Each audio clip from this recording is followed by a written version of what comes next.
Goswami. You are welcome in online series of machine design. So in today's session we will learn about rolling contact bearing. In last lecture we have already seen that basic classification of rolling contact bearing and classification of ball bearing with specifications, right? So in this lecture we will see about, or we will learn about how to design or what are the designation of a ball bearing, or how you will identify whether it is medium load bearing, whether it is high load bearing, whether it is low capacity bearing. So this is depends on your designation of ball bearing. Okay, so designation of ball bearing, what is mean by designation of ball bearing? So bearings are basically designated by a number. Okay, so in general the number consists of at least 3 digits. Okay, so these designation of ball bearing is consist of your 3-digit number. Okay, and last 3 digits gives the series, okay, series and bore of the bearing. Okay, and last 2 digits from 04 onwards when multiplied by 5. Okay, 04 onward when we will multiply it by 5, so you will get the bore diameter, means last 2 digits when multiplied by your 5, so you will get the bore diameter of bearing. Bore diameter means inner race dia. Okay, where actually balls are placed. Okay, in last lecture we have seen that what is your inner race, outer race. Okay, so when we consider the bore diameter, means balls are placed inside of your inner race, so this is known as your bore diameter, right? So these are basically available in 4 types of designation. First is your when it is used for the extra light load, right? So it is denoted by 100. Okay, when light load 200, when medium load it is denoted by 300, and when it is for heavy load, so it is designated by 400. Okay, so now understand by taking one example. I have explained designation of bearing is consist of basically your 3-digit number. When we multiply the last 2-digit number by your 5, so you will get the bore diameter. Now see here one example. If a bearing is designated by the number 305K, okay, 300 means it is used for the medium load. Okay, so it means the bearing is used for the medium series. Okay, now what is the bore diameter? So last 2 digit is, what is the last 2 digits? So last 2 digit is 05.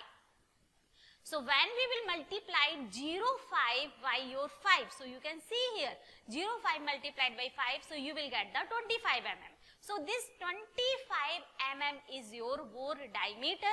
K is used for specifically, for example, taper roller bearing, okay, for example, nose bearing. So this is the different type of designation. Now here you can see here what I have explained, so you can understand by your this 2D diagram of your bearing. Okay, this top to bottom distance is known as your outside diameter, and where balls are placed inside of retainer is known as actually your bore, and lower portion is known as your width. Okay, so this is your overall designation of, okay, designation, or you can say that standard dimension of ball bearing. So these are designed by these proportions. Now the thrust bearings are used to carry the thrust load. So what is thrust bearing? Thrust bearing, or you can say that thrust ball bearing. So thrust ball bearings are bearing when these bearings are used to carry out the, or to withstand your thrust load, means when load is applied at the axis of your rotation. So these type of bearing are used or known as thrust bearing. Okay, and these bearings, thrust bearings, are generally used at below the 2000 RPM when speed of the the shaft is above your 2000 RPM, we will not provide the thrust ball bearing, or we will not use the thrust ball bearing. Okay, there may be radial roller bearing may be applied, but we will not use thrust bearing, right? So at high speed, centrifugal forces causes the ball to be forced out of the races. So what is the reason we will not use ball bearing above your 2000 RPM? Okay, so this is the reason. When they will at very high speed, so what will happen? Centrifugal force may be come in picture, and they will try to bring out your ball at the outside of your races. So that's why we will not prefer to use thrust ball bearing above your 2000 RPM, right?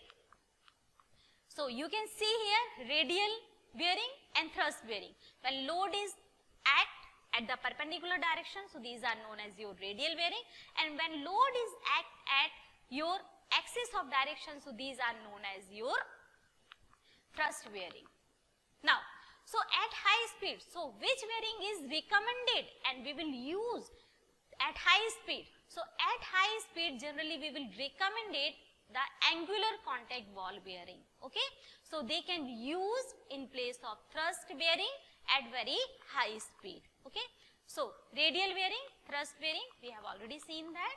Okay, now so when we use roller in place of balls, then bearing is known as roller bearing. Okay, so again we have seen ball bearing.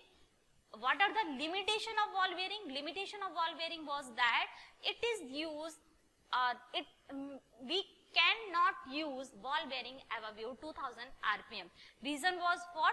Because centrifugal force will come in picture and they will bring out the ball out from the inner race. Okay, so that's why we will not prefer to use ball bearing at high speed, right? So again there is classification. So to overcome that problem, we can use the angular contact bearing, but in some cases angular ball bearing is not used also. Okay, so there is roller bearing may be come in picture. Okay, so what is roller bearing? When we use the roller in place of your ball. Okay, so these ball bearings are known as your roller contact bearing. So what are the types of roller contact bearing? So these are basically 4 types. First is your cylindrical roller bearing, second one is your spherical, third one is your needle roller bearing, and fourth one is your tapered roller bearing. So these are the 4 types of your roller contact bearing, right? So one by one we will see all diagram, or one by one we will see the each and every classification of your roller contact bearing. So you can see here at one stage all types of bearing. First one is your cylindrical. When shape may be cylindrical, so these are known as cylindrical bearing. When shape may be spherical, okay, and spherical shape may be there for the insertion of roller, so these are known as spherical roller bearing. Similarly, when we use the needle, okay, needle like portion, so these are known as needle bearing. And taper, when we will provide some angle, these are not at horizontal. Okay, so these bearings are known as your taper roller bearing. Now, so first one is your cylindrical roller bearing. Okay, so what is cylindrical roller bearing? These bearing have short rollers guided inside of cage. Okay, we have seen that inside of bearing there is cage or retainer may be provided. Okay, so these short rollers are used or guided in cage, so these are known as your cylindrical roller bearing. Okay, so what is the basic specification of these type of bearing? Okay, so these bearings are relatively rigid against, you can see here properly, rigid action against radial motion. Okay, so they have the very low amount of coefficient of friction, so they can use, or they can use at heavy duty rolling contact bearing. Okay, so these are also known as the heavy duty rolling contact bearing because these are having very lowest amount of coefficient of friction. Okay, and they are rigid against radial motion. When there is load is perpendicular direction, so they are very rigid about this. So such type of bearings I have already explained, used at very high speed. surface. Okay. Next is your cylindrical, continuation is your cylindrical bearing, roller bearing. So you can see here in this diagram, these are placed like this and look like this. Next is your spherical roller bearing. Okay. So these bearings are self-aligned bearing. We have already seen in ball bearing there is separate classification of the self-aligned bearing. Okay. So in this roller bearing, spherical bearings are known as self-aligned bearing, and these are having the self-aligned feature. Okay. And which is achieved by grinding one of the races in form of a sphere. Means jo inner race or outer race may be in the form of spherical shape, right? So that's why these are used for the self-aligned bearing. Or misalignment, they can tolerate the misalignment of the shaft up to plus minus 1 degree. Okay, up to plus minus 1 degree. And when used with a double row of rollers, these can carry thrust load in either direction.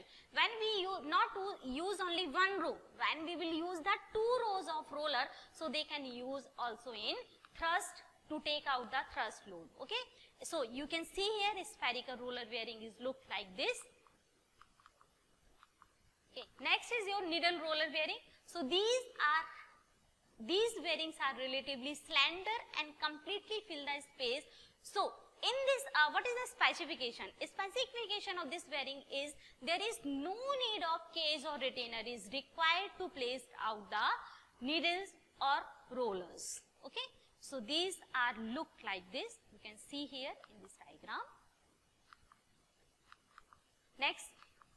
So what is the specification where we can use these type of bearing? So these type of bearings are used where heavy loads are to be carried out with an oscillatory motion. Oscillatory means this is your oscillatory motion, not only for rotation. These are used also for the oscillatory motion. For example, piston pin bearing in heavy duty diesel engine. So this is the particular application of your needle roller bearing. Okay. So where they use where the reversal of motion tends to keep the rollers in correct alignment. So there may not possible to take out the misalignment, or when misalignment may be happened, so they will bring the bearing in the same position. Okay. So needle bearings are very useful where radial space is limited. Means radial space means where space is limited, you can say that space is limited. Also they can use without separator and races. And taper roller bearing. So the rollers and race bays of these bearings are truncated, means these are cone, having your cone like shape, and they can use to carry out your both radial and thrust load. Okay, so you can see here in this diagram, this is look like this. Okay, so thank you.